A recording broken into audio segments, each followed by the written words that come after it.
Hi friends, ಇವತ್ತಿನ ವಿಡಿಯೋದಲ್ಲಿ ಗಡಿನಾಡ ಬೆಳಗಾವಿ ಜಿಲ್ಲೆ ರಾಯಬಾಗ ತಾಲೂಕಿನ ಯಲ್ಪಾರಟ್ಟಿ ಗ್ರಾಮದಲ್ಲಿರುವ ಶ್ರೀ ಅರಣ್ಯ ಸಿದ್ದೇಶ್ವರ ದೇವಾಲಯದ ದರ್ಶನ ಹಾಗೂ ಇತಿಹಾಸದ ಬಗ್ಗೆ ಒಂದಿಷ್ಟು ಮಾಹಿತಿ ತಿಳಿದುಕೊಳ್ಳೋಣ. ಯಲ್ಪಾರಟ್ಟಿ ಗ್ರಾಮ ತಲುಪುತ್ತಿದ್ದಂತೆ ಮುಖ್ಯ ರಸ್ತೆಗೆ ಹೊಂದಿಕೊಂಡಂತೆ ಶ್ರೀ ಅರಣ್ಯ ಸಿದ್ದೇಶ್ವರರ ಗದ್ದುಗೆಗೆ ನಿರ್ಮಿಸಲಾದ ದೇವಾಲಯ ನಮಗೆ ಕಾಣಸಿಗುತ್ತದೆ. ಇನ್ನು ದೇವಾಲಯದ ಮುಖ್ಯ ದ್ವಾರ ಪ್ರವೇಶಿಸುತ್ತಿದ್ದಂತೆ ಪಾದುಕೆ ಕಟ್ಟೆಯನ್ನು ನೋಡಬಹುದು.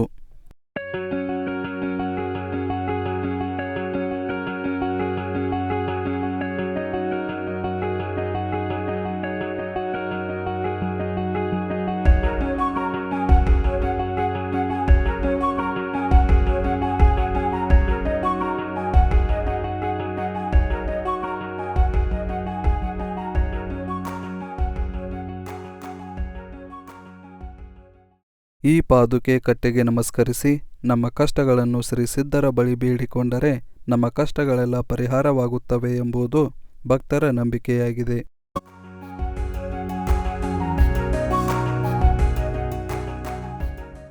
ಅಲ್ಲಿಂದ ನಮಗೆ ಮುಂದೆ ಕಾಣಸಿಗುವುದೇ ಅರಣ್ಯ ಸಿದ್ದೇಶ್ವರರ ಗರ್ಭಗುಡಿ. ಇದು ಅರಣ್ಯ ಸಿದ್ದೇಶ್ವರರು ಐಕ್ಯರಾದ ಸ್ಥಳ.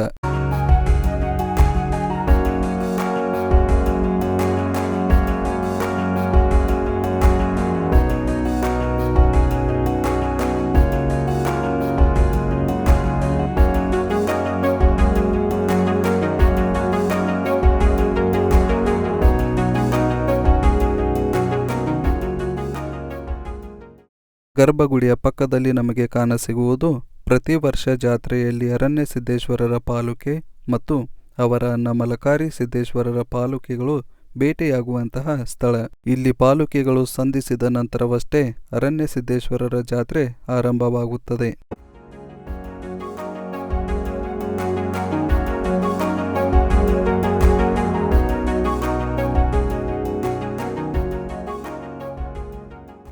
ಇದರ ಪಕ್ಕದಲ್ಲಿ ನಮಗೆ ಕಾಣಸಿಗುವುದು ಅರಣ್ಯ ಸಿದ್ದೇಶ್ವರರ ತಾಯಿ ಜನ್ನವಳು ಐಕ್ಯರಾದ ಸ್ಥಳ.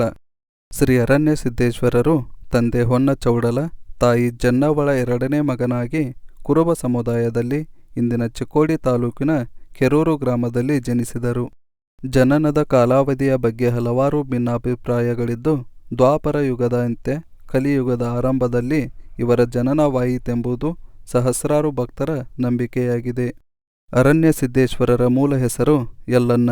ಅಣ್ಣನಾದ ಮಲಕಾರಿ ಸಿದ್ದೇಶ್ವರರು ಮನೆಯ ಜವಾಬ್ದಾರಿ ನಿಭಾಯಿಸುತ್ತಿದ್ದ ಕಾರಣ ಯಲ್ಲಣ್ಣ ಅರಣ್ಯದಲ್ಲಿ ಹಸುಗಳನ್ನು ಕಾಯಿಸುವುದೇ ಇವರ ಮುಖ್ಯ ಕೆಲಸವಾಗಿತ್ತು.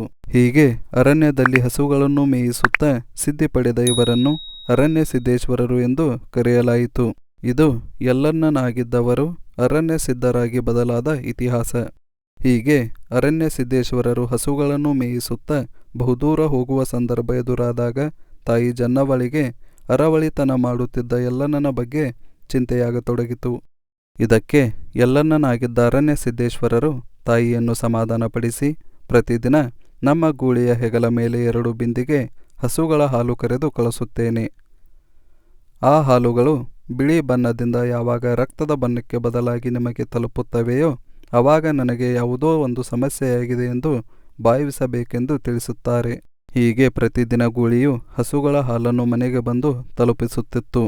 ಅನೇಕ ತಿಂಗಳುಗಳು ಕಳೆದ ನಂತರ ಒಂದು ದಿನ ಹಾಲು ಬರಲು ತಡವಾದಾಗ ತಾಯಿ ಜನ್ನವಳು ಚಿಂತಿಸತೊಡಗಿದಳು.